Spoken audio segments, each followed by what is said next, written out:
bonjour à vous. Aujourd'hui, petite vidéo de philosophie sur la méthodologie de l'explication de texte. Alors, cet exercice est quand même moins codifié que l'exercice de littérature de l'année dernière, de lettres, mais il y a quand même des règles à respecter et une structure à suivre. Et, qui plus est, cette structure peut nous aider à mener à bien cette explication puisqu'elle est assez bien construite. Alors, tout d'abord, on commence par une introduction. La première chose à faire est de repérer le thème général, l'idée générale du texte. En philosophie, il y a plusieurs grands thèmes, la liberté, la politique, l'art, le rapport avec la mort, le désir, la passion, la raison, tout ça. L'important est donc de trouver le thème, l'idée générale. En général, bon, c'est pas très dur, le mot est présent en plusieurs reprises, mais c'est quand même important de commencer par là. Ensuite, il faut repérer le problème philosophique. Pour bien comprendre ce qu'est le problème philosophique, on peut s'imaginer que le philosophe a un ami, ce qui est probable, qui lui demande, qui lui pose une question. Et le philosophe donc, va écrire ce texte et le soumettre à son ami. Sauf que nous n'avons pas justement de traces de cette question.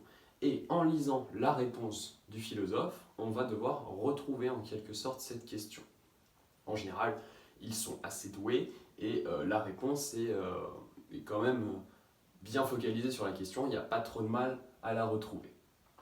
Et pour trouver le problème philosophique, il faut aussi s'intéresser à la thèse de l'auteur. La thèse de l'auteur, c'est ce qu'il dit du problème en question. Donc les deux sont assez liés. En gros, c'est la réponse qu'il apporte au problème. C'est sa vision des choses, son idée, son concept, ce qu'il va chercher à démontrer. Par exemple, dans le domaine de la liberté, certains disent que la liberté s'inscrit dans la nature, que l'homme peut être libre, d'autres disent que tout est déterminé et que l'homme ne peut être libre. Ça, ce sont deux thèses différentes que l'on peut retrouver dans différents textes.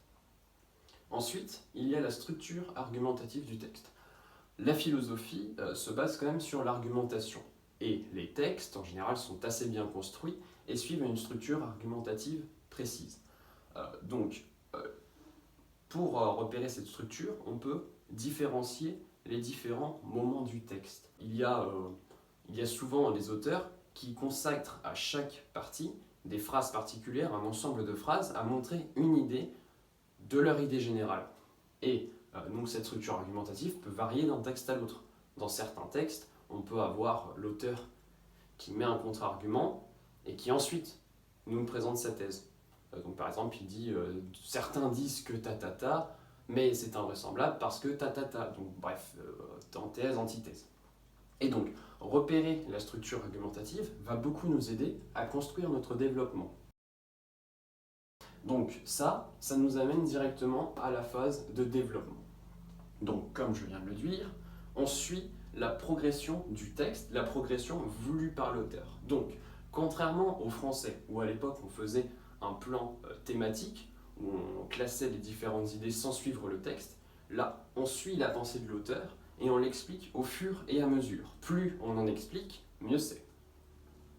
Et en suivant cette progression, on applique un protocole explicatif. Donc la base de ce protocole, ça reste de toujours partir du texte. On ne peut pas simplement lire le texte, comprendre l'idée et argumenter par soi-même. C'est pas le but de cet exercice. Donc tout commence par relever, en partant du texte, un mot, une phrase, une figure de style qui pose problème. En général, on va rencontrer des phrases dans les textes philosophiques qui vont poser problème, des phrases qui ne sont pas forcément faciles à comprendre, mais il y a aussi des textes qui vont être très clairs, mais il va quand même falloir trouver les problèmes pour avoir quelque chose à expliquer, parce que même si la langue est claire, parfois les idées méritent quand même des explications. Donc, ensuite, la seconde étape, c'est après avoir repéré le passage qui pose problème, c'est d'expliciter le problème. Alors, expliciter le problème, c'est jamais très facile, mais il existe un petit peu des routines d'esprit qui nous permettent de trouver des problèmes dans les phrases. Par exemple, on peut essayer de placer la phrase dans un contexte. S'il s'agit d'une métaphore, d'une comparaison, on peut essayer de l'appliquer et de voir quelles sont les limites. Qu'est-ce qu'on ne pourrait pas faire en suivant cette pensée? Et donc là, on va chercher justement à expliquer cette pensée pour en cerner un petit peu les limites, le bord, enfin les bornes, tout ça, et justement pouvoir montrer quel est le problème, qu'est-ce qui pose problème à la compréhension. Ensuite, eh bien, la troisième étape, ça va être d'étoffer, de nuancer et d'informer au mieux le problème. C'est-à-dire que le but n'est pas simplement de vulgariser la chose, de faire un texte lisse, de dire bon ça on peut dire que c'est comme ça, donc c'est bon, vous voyez, non, ça c'est pas une explication de ce genre, c'est plus apporter des éléments, enrichir au maximum, tout en étant le plus clair possible, pour agrémenter le texte et le rendre plus intelligible. Voilà. Et donc voilà, donc ça je l'ai dit. Et ensuite, une fois que vous avez fini une première partie, donc vous relevez en général, par partie on relève 3, 4, 5 idées, ça dépend des parties. Et une fois qu'on a fini d'expliquer nos 5 passages problématiques, on fait une petite conclusion partielle qui résume le moment en question, et on fait une transition pour joindre les différents moments, pour qu'il y ait une progression dans notre explication et que ce soit plus facile à suivre pour la personne qui la lit. Enfin, dernière phase, très importante aussi, la conclusion.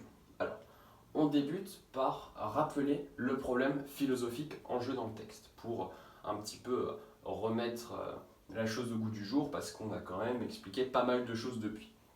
Et ensuite, on synthétise à la fois nos explications et la pensée de l'auteur pour offrir une vision globale, une vision claire de son modèle, une vision qui permet de comprendre la philosophie de l'auteur à l'aide du texte, sans aller trop loin. Et ce qui peut être très intéressant, à la fois pour expliquer la vision de l'auteur euh, et pour faire des parallèles entre différentes idées, c'est d'utiliser des citations en rapport avec le thème. Voilà, donc vous pouvez apprendre quelques citations utiles, ou même si vous connaissez des citations de l'auteur, c'est parfait. Et vous pouvez les glisser pour enrichir votre conclusion et votre synthèse de texte. Voilà. Et il ne faut pas oublier que l'explication de texte en philosophie est quand même un exercice libre. C'est-à-dire que l'introduction ne doit pas suivre de manière formelle ce schéma. On doit retrouver l'ensemble des éléments présents ici, mais on n'est pas obligé de suivre cet ordre. On peut l'amener de manière plus littéraire, comme c'est fait dans les articles, dans les magazines, pour un petit peu se détacher et avoir une syntaxe plus agréable, que ce soit moins un procédé qu'on suit à la lettre, protocole. Mais les protocoles exposés, notamment pour l'explication, permettent quand même pour nous, d'avancer plus sereinement dans le texte. Aussi, chose très importante, c'est un exercice qui est gourmand au niveau intellectuel, donc en général, les premières parties finissent par nous épuiser, nous lasser, et dans les dernières parties, on est moins performant, on a moins le cœur à expliquer, on a moins le cœur à rentrer dans les détails. Alors, il est quand même très important de bien répartir son temps, de faire le plan à l'avance lorsque notre esprit est encore frais, pour justement poursuivre l'effort explicatif sur l'ensemble du texte. Donc voilà, j'espère que cette petite explication vous a aidé, et si vous avez des questions, n'hésitez pas à me les poser. Et si vous voulez d'autres vidéos en rapport avec n'importe quelle matière, n'hésitez pas à me demander non plus. Bonne journée!